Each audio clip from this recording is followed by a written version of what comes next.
एक व्यक्ति मृत्यु के करीब था।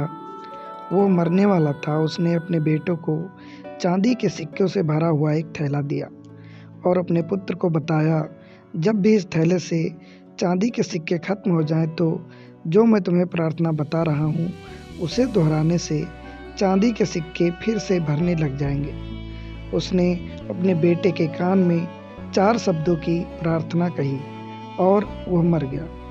अब बेटा चांदी के सिक्कों से भरा थैला पाकर बहुत खुश था। उसे खर्च करने लग गया। वह थैला इतना बड़ा था कि उसे खर्च करने में बहुत साल बीत गए, लेकिन इसी बीच वह 4 शब्दों की प्रार्थना ही भूल गया।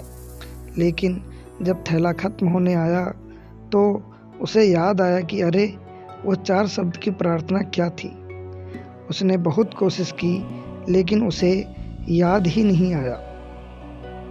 अब वह लोगों से पूछने लगा।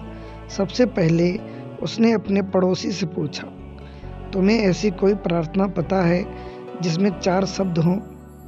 तो पड़ोसी ने कहा, हाँ मुझे पता है, ये प्रार्थना है, ईश्वर मेरी मदद करो। लेकिन वह सोचने लगा, वह शब्द तो कुछ और ही थे। उसने बहुत सारे 4 शब्द एक ही प्रार्थना को बार बार दोहरा कर देखा, लेकिन उस खाली थैले में सिक्के बढ़े ही नहीं। वह मन ही मन बहुत दुखी हो गया। फिर वह एक ब्राह्मण से मिला। वह ब्राह्मण ने उससे कहा कि तुम यह प्रार्थना करो, ईश्वर तुम महान हो। और इस प्रार्थना से भी कुछ नहीं हुआ। फिर उसे एक बहुत अमीर इंसान मिला। उसने कहा, तुम यह प्रार्थना करो, ईश्वर मुझे धन दो। लेकिन उस प्रार्थना से भी कुछ नहीं हुआ।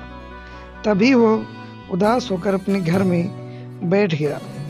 तभी एक भिखारी उसके घर आया और बोला कि सुबह से कुछ नहीं खाया है।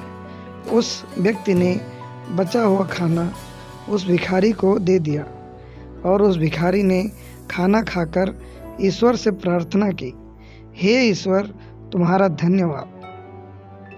अचानक वह लड़का चौंक गया और चिल्ला पड़ा, अरे ये तो वही प्रार्थना है, 4 शब्द हैं। उस भिखारी के 4 शब्द दोहराने से, ईश्वर आपका धन्यवाद बोलने से वो खाली थैला भर गया। तो दोस्तों, इस कहानी से हमें यह सीख मिलती है कि वो था खाली थैला हमारी ज़िंदगी और उसमें रखे सिक्के हमारी खुशियाँ हैं। जब तक हम अपनी ज़िंदगी में शिकायत करते रहते हैं, हम दुखी ही रहते हैं। लेकिन जब हम सारी शिकायतें भूलकर परमात्मा को दिल से धन्यवाद देते हैं, प्रकृति को दिल से धन्यवाद करते हैं, तो हमारी ज़िंदगी में खुशियों के सिक्के भर जाते हैं। याद रखो, जो इंसान हमेशा शिकायतों से भरा रहता है वो कभी खुश नहीं रह सकता।